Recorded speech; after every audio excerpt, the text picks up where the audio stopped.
And by the way, I already paid other penalties to the DOE just recently. How much, sir? Okay, much lower amount. How much, sir? I think yung nabayaran recently because I wrote the checks is mga 70M. For how many companies, Kasi, sir? actually, How many contracts?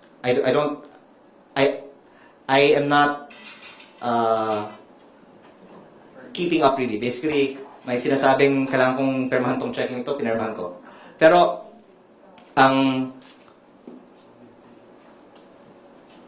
bagay na tinatalakay na 24B, I can categorically say, wala akong kumpanya na nakatanggap ng sulat na nagsasabi na may 24B na penalty at ang SPNEC ay nakatanggap ng sulat na nagsasabi na may 24B penalty ang SPNEC. At ang sagot ng SPNEC is hindi siya liable para sa 24B penalty. At yet ay consistent sa nakatanggap pero ang sinasabi nila hindi sila liable sa 24B penalty. We're just talking about the letter, sir. So kung ang DOE ay maipadala na po sa inyo sa tamang address, kayo po, No. may-ari ng Solar Philippines Sorry. 24B, Wait. babayaran po ba? Kumbaga, kasi Garin Wait. is saying na Wait, Solar sorry. Philippines, kayo po yung... Sorry, I think I've already clearly answered it. Wala akong ganong penalty.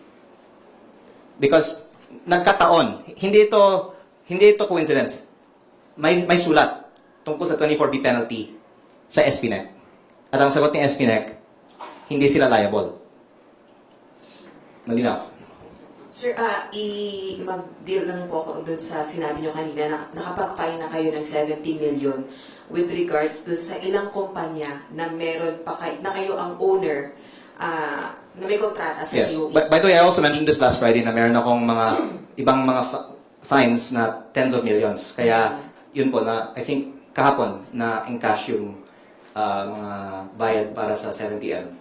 So until now, meron pa rin kayong mga kumpanya na Yun may po yung mga- owner na yun- meron pa rin kontrata sa Department of Energy. Yun- Existing pa rin yung mga contracts na yun. Yun po yung mga na-terminate.